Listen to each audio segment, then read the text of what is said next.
This is going to be your new stretch for your hamstrings. It's also going to help with the inner thighs and just generally being a little bit more flexible when you're bending forward. So you're going to set up with one of your bands, generally one of the medium to tighter bands.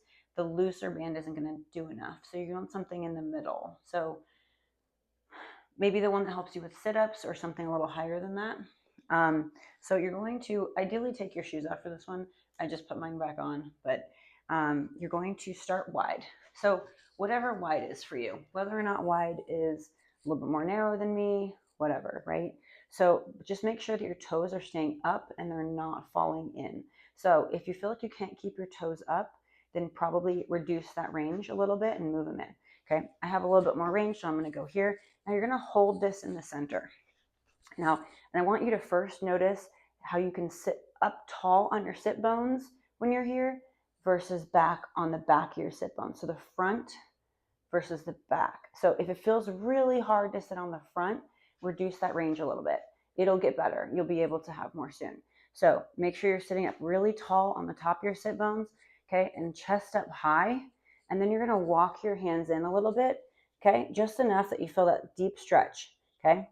Then you can move a little bit forward and back, just shifting from the front of your sit bones to the back, keeping tall in the chest. So rather than this, the difference between that, I mean, that's a start, but ideally you'd want to go up like that.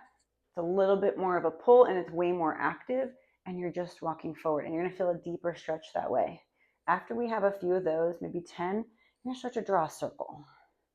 This one you can be a little bit more relaxed with.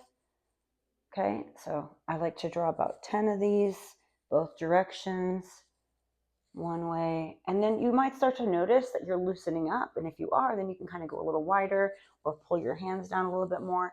And you can be farther away from it. I'm just, this was the best angle for me to video it. So go both ways. You're going to feel a little bit in your lumbar too, which should feel good. You should feel like a nice stretch in here. If you start to feel a cramp, you can always reduce it. It's going to be a little tight. After you do a few of those, okay, you're going to bring your feet forward, okay? For in between your feet, you're going to have the band. Now, again, practice sitting up really tall and then walking or climbing, however you want to think about it, forward, okay? So once you're nice and tall and you're forward. So you're going to feel more of like a forward, up, and down shift rather than just a down shift, right? You're going to be a little bit more active with this and be a little up, right? And then we're going to go forward and back, just real gentle like, okay? Now, if you have shoes off for this will be a little bit easier. Imagine I have them off. You're going, after you do a few of those, you're going to do your ankle circles right here, right here. So you're going to have, it'll be a lot more easy to do when you don't have shoes on. We're going to do your ankle circles, both directions. And you can do one at a time too, whatever feels good, right? You're going to do those and then come forward again. If it's too intense for you, just back off a little bit. It doesn't need to hurt the whole time through. You just should feel like it's a deep stretch. Not so deep though that you're going to be overstretched the next day. Okay.